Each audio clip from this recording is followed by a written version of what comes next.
Thanks for returning. So the big question is, who's upstairs in Grandma's attic at the Country Door Inn? Well, that's what we'd like to know, because the activity continues to be very impish. You know, it just seems like there's a little boy up there with the pillow hijinks and the nasty, stinky, sweaty sock smell.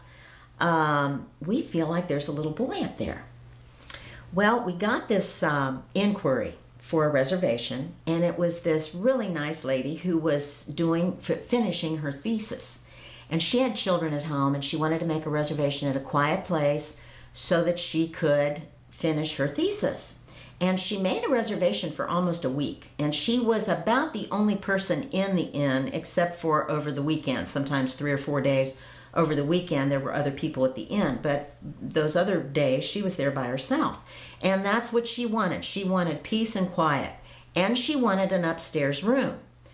So we put her in Grandma's attic because that's accessible to the downstairs of the house from inside the house, which is nice because she could come downstairs and pretty much have the run of the inn.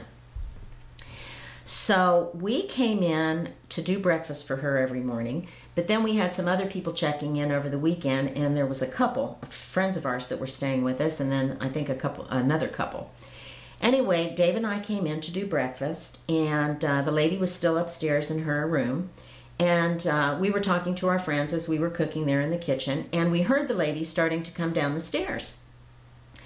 And then we heard this ruckus, like she had fallen down the stairs. And we ran out into the dining room, and we all looked up to the stairs, and she's just standing there frozen on the stairs. And she's carrying some like notebooks and probably research type stuff that she was going to come down after breakfast and maybe just stay in the sunroom or something and do her thing. And anyway, she's got her hands full, but she's just standing there with this very surprised look on her face. And we said, "What happened?" She said, "Oh, I was carrying my shoes on top of my books, and I was coming down the stairs, and I dropped my shoes. Well, I looked on the bottom stairs of the stairway, and I didn't see any shoes. And so I started looking around. One shoe went all the way into the sunroom, through the dining room into the sunroom. The other shoe went the other way behind her into the living room." So I think that's kind of strange, because I don't know how she can just drop her shoes and they go opposite directions for a pretty good distance. So we picked up her shoes. She came downstairs. She just didn't act right. And we did breakfast, and customarily we leave then, and we did. We left. And everybody was fine. Our friends stayed on for the rest of the morning, and they had a chance to visit with this woman in our absence. Well, they left us a message on our phone later on in the afternoon and said, "By the way, this is so-and-so and so-and-so, and we got a chance to talk to this woman who dropped her shoes. She's gone. She couldn't stay any longer at your place." And they said, "You really need to call her and talk to her, because what she described to us was not her dropping her shoes.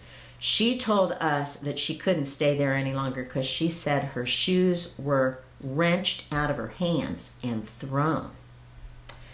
So now we've got this little imp up there, and now he's starting to be kind of mean and scare people, which we can't have. So the only thing I knew to do was to call a good friend of mine who's a psychic, medium. She does all kinds of work. She's a healer. Her name's Lisa, and I'm sure she won't mind me using her name. And I'll probably talk about Lisa later on. But I called my friend Lisa on the phone, and she knows nothing about this.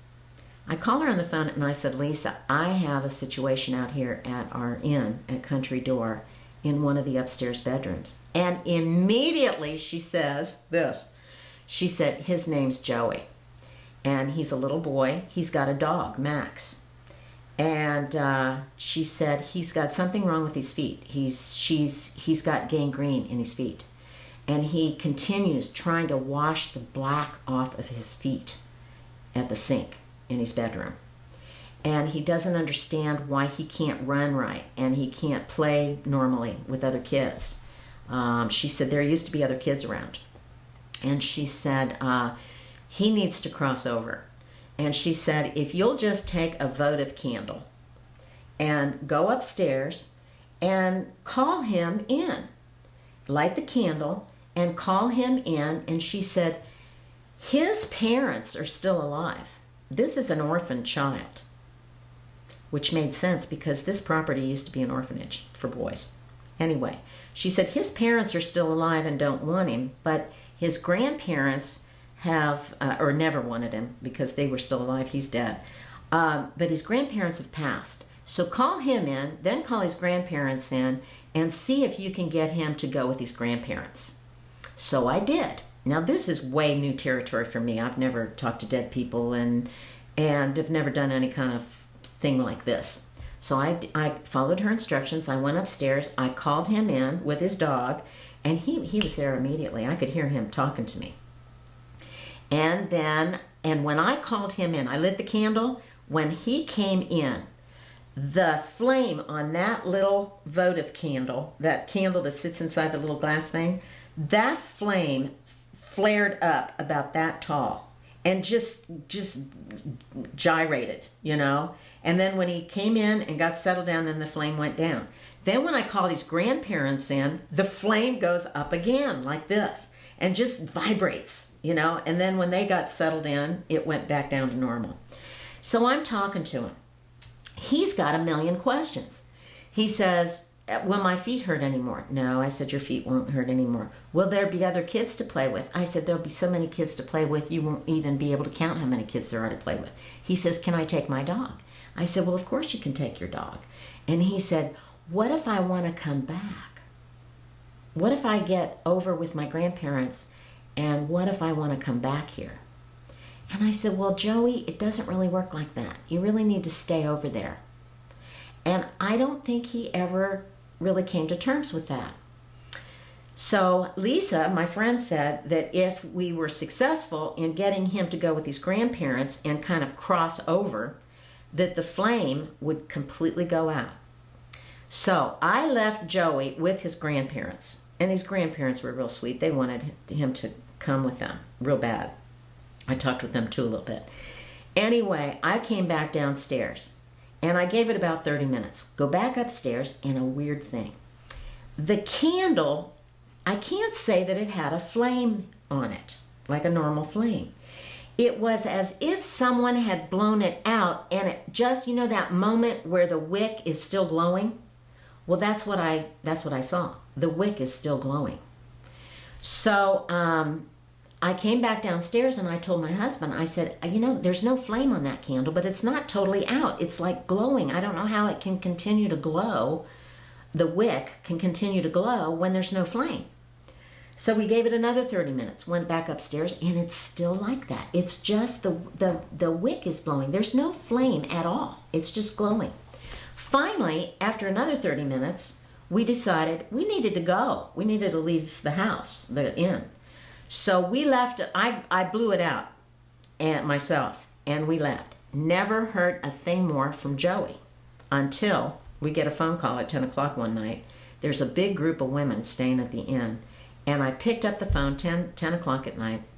This woman says, Kim, this is Karen. She was a Texas girl. Kim, this is Karen. She said, is this place haunted?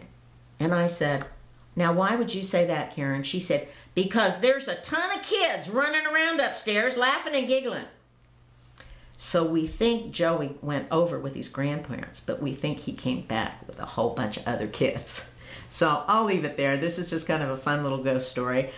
He continued to stay there, but we've got to end now because we're out of time. Thanks for watching.